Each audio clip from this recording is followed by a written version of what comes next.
विधायक प्राथमिकता की बैठक का पहला दिन। पहले सत्र में ऊना, हमीरपुर, सिरमौर के विधायकों के साथ हुई बैठक।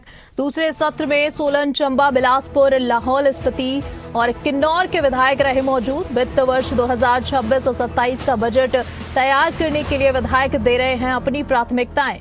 सीएम सुखविंदर सिंह सुक्खू और डिप्टी सीएम मुकेश अग्निहोत्री इस दौरान मौजूद रहे। बीजेपी विधायक सतपाल सत्ती ने डीपीआर बनाने में हो रही देरी का भी मुद्दा उठाया है। कल सुबह 10 बजे से 1:30 बजे तक के बीच कुल्लू मंडी और शिमला जिला के लिए बैठकें होंगी। दोपहर 2 से 5 बजे के बीच शिमला और कांगड़ा जिला की विधायकों की ये बैठकें होंगी।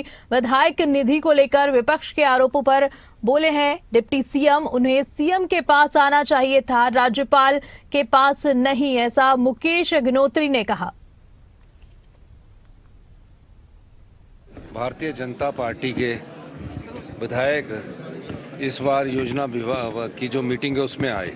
पिछले साल इन्होंने वॉकआउट किया था और इस बार उन्होंने अपना मांग रखी, समर्थन रखा और हमारी सरकार ने बड़ी गंभीरता से उनकी बात को सुना और जिस प्रकार से उन्होंने योजनाओं के बारे में बताया उसको भी अमली जामा पहनाया।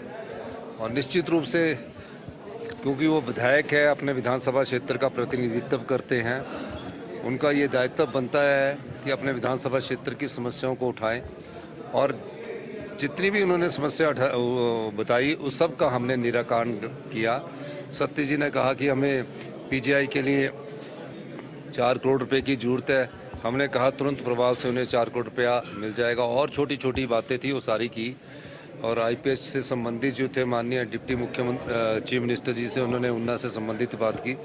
तो सब लोग जो आए थे उन्होंने अपनी मांगे रखी और उसको हमने बड़ी गंभीरतापूर्वक सुना और उनकी मांगों को स्पॉट पर भी उनको पूरा किया।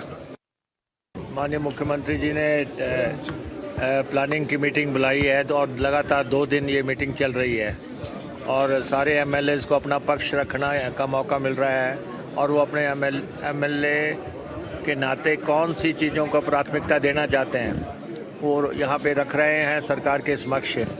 और अभी फर्स्ट राउंड में ऊना, हमीरपुर और सिरमौर की मीटिंग हुई है। 11 एमएलएज ने उसमें पार्टिसिपेट किया है और उनको सफिशेंट टाइम मिला है अपनी बात रखने का। सब ने बात रखी। अब कुछ पे जो मौके पे ही निवारण कर दिए गए जो फंड्स मांग रहे थे और जिनकी डीपीआरस बननी है उनकी डीपीआरस बनेंगी और सबको अपनी कॉन्स्टिट्यूंसी का स्टेटस समझ आ रहा है। नहीं, देखिए, मैं समझता हूं कि उनको ये मांग लेके चीफ मिनिस्टर साहब के पास आना चाहिए था और वो रॉन्ग नंबर डायल कर रहे हैं। हर वर्ष की भांति इस बार भी प्लानिंग की मीटिंग हुई है। उसमें जो देखने में आया है और हमारी ओर से जो विपक्ष की ओर से देखा गया है कि हमारी जो डीपीआरस हैं वो प्रॉपर वे में नहीं बन रही हैं और विपक्ष के साथ भेदभाव किया जा रहा है। वैसे तो इस गवर्नमेंट के पास पैसा ना होने का परमानेंट राग लापते हैं, लेकिन किसी की भी डीपीआर सिरे नहीं चढ़ रही है और कोई भी उसमें आगे डीपीआर ना होने के कारण विकास नहीं हो रहा है। और वहीं उसके साथ साथ हमने एक विषय उठाया है कि VKVNY पहली बार शायद रुकी होगी हिमाचल प्रदेश में, विधायक क्षेत्र विकास निधि योजना, उसका पैसा भी रोक दिया गया है। मात्र 2 किस्तें पिछले 1 वर्ष में अंदर आई हैं और आगे हमने कहा है कि आप लोग VKVNY को रिलीज़ करो और उसके साथ साथ ऐच्छिक निधि विधायकों को मिलती है जो हम गांवों के अंदर गरीब लोग हैं उनको देते हैं, चाहे वो बीमारी के टाइम देते हैं, जो गरीब परिवार की कोई पढ़ाई के कारण बच्चा पढ़ाई नहीं कर पा रहा गरीबी के कारण, या किसी गरीब महिला, विधवा महिला की बेटी की शादी है, उसके लिए हम लोग सहयोग करते हैं, लेकिन वो भी रोक दिया।